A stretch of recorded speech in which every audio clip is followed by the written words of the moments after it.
We're joined now by Emily Boyle with the press review. And Emily, you are starting us off with the Spanish front pages. What can you tell us? Yes, well, Spanish PM Pedro Sanchez is under a lot of scrutiny and features on most of the Spanish front pages. Let's start with El País here this morning. This is its front page today. It reports that the headquarters of the Socialist Party, or the PSOE, was raided yesterday as part of a corruption investigation.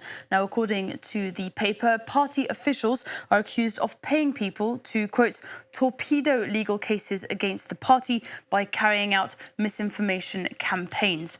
Let's have a look at the right-wing paper La Razón here. Also features Pedro Sanchez looking not so chipper there on its front page. It condemns the, quote, spectacle of arrests, prosecutions, police raids, which have tarnished the already damaged reputation of Spanish socialism.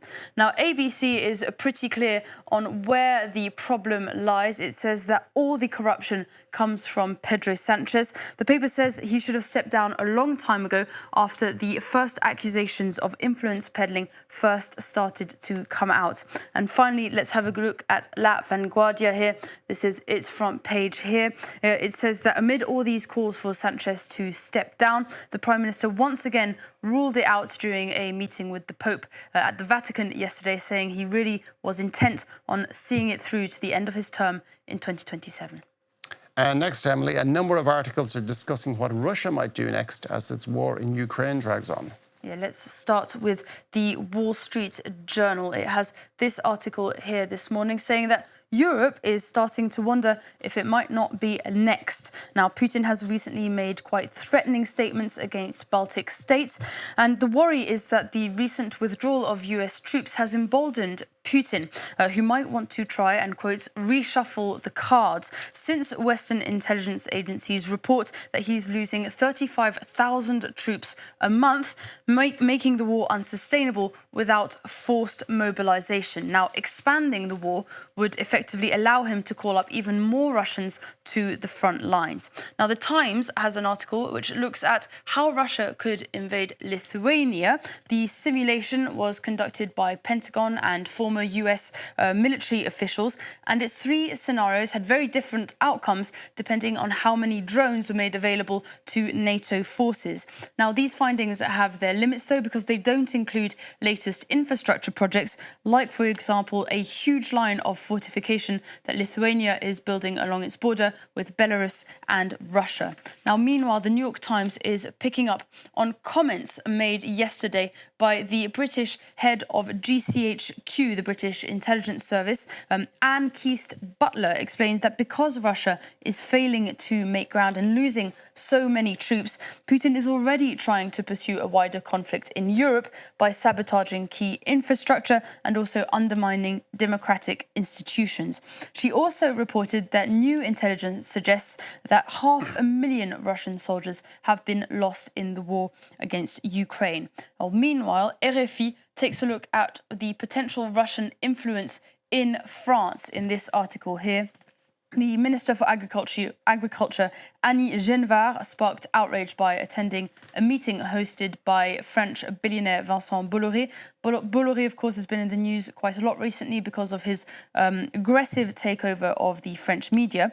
But crucially here, the other guests are the issue because they include pro-Russian influencers and media personalities, including the former director of Russia Today, Ksenia Fedorova. Now, the Prime Minister, Sébastien Lecornu, has summoned the minister so that she can explain why she attended the meeting in the first place.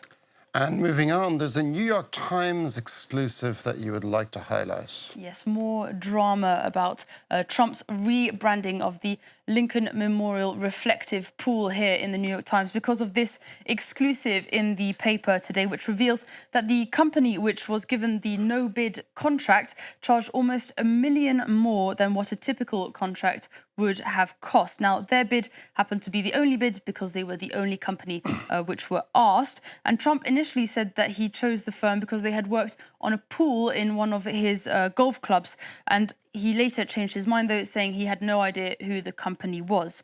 But the Washington Post is asking another very, very important question, which is it the right shade of blue? Now, the paper asked a pool guy called Steve, and Steve said that despite all the drama, the darker shade of blue will actually make the pool even more reflective, so it won't end up looking like a Florida swimming pool after all. And finally, Emily, the Telegraph is looking into the UK's most popular pups. Yes, it has quite an interesting graphic here looking at the approval ratings of different breeds of dogs here. It says that Whippets are racing up the charts, the popularity charts. They've become extremely trendy in the UK, whereas Bulldogs and Pugs are losing out on the popularity contest because of breeding concerns. But there's one dog in particular that's become very unpopular for a very different reason. This is an article in the Irish Sun here. This dog here, a brown Labrador from Nebraska, shot a woman from the back of a truck with a loaded shotgun. Now, it's not a headline you see every day, but Bandit here managed to set off a loaded shotgun as he was waiting for his owner, who was in a petrol station. Now, a woman waiting in her car, sitting at a red light, was shot in the arm and taken to the hospital with light injuries. Everyone is fine, but I think we can all agree that this is not the goodest of boys. Well, I'm sure that Bandit was probably just being a little bit over-enthusiastic.